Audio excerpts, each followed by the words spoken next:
Hello, I'm Chris, this is Gross Models, and welcome to stage 49 of building Ironman. Looking at space armour, and we're continuing with the knee joint. So let's have a look through the magazine first, as ever, and then we'll get on with the actual building bit, which is a little bit more involved than the last one, but not by very much. We're looking at Stark in charge as the director of S.H.I.E.L.D. That's something that didn't happen in the cinematic universe.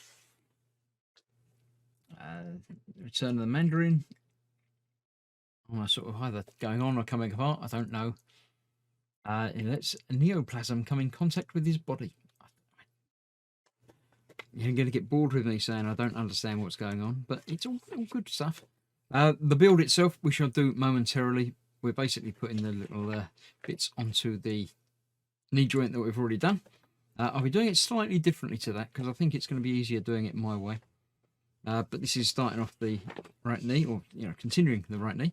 Iconic covers, yeah, there's some quite nice cover words. I like the fact that the artwork changes over the years and indeed the decades, because the art styles change and everything else. You get some very classical sort of things like this, or the original, and some more cartoony ones. I believe there's probably some more realistic, photorealistic type art out there as well. Yeah, there we go, some more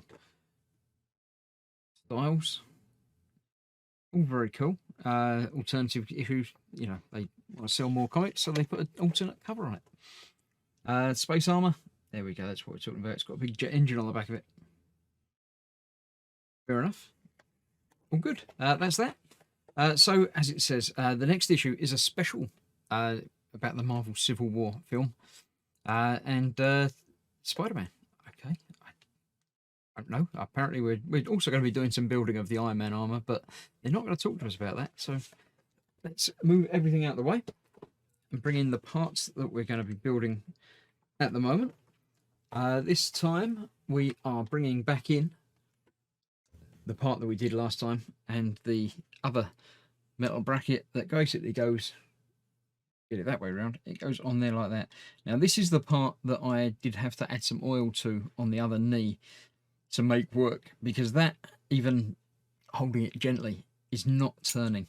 So I think I'm going to be adding some lubrication to that before I get the assembly too much further in, because otherwise nothing is going to happen at all.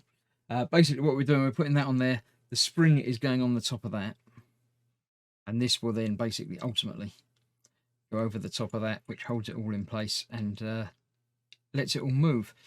But before we do that, we need to do the things with this. Now the instructions say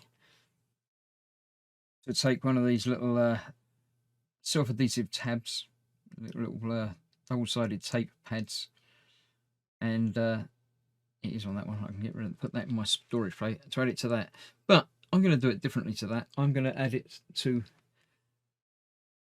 the bigger bit, because it's easier to cope with a big bit than it is on a little bit. So let me just turn the page over so I can see exactly what I'm doing. Yes. Instead of adding it to that and then having all that floating around in there, I'm going to add that down there. Use another pair of tweezers as well just to get it rubbed in place. So there we go. I can add that to there and then get rid of the backing from that. Dispose of that.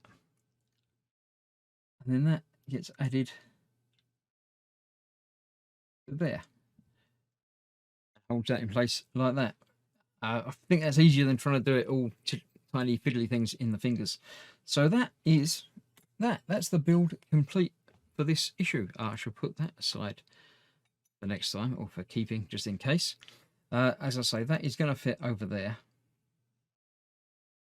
That little tab goes into that section there, but that is much too tight, so I shall add some lubrication to that before we get next time, which is probably going to be building a little bit more of it up.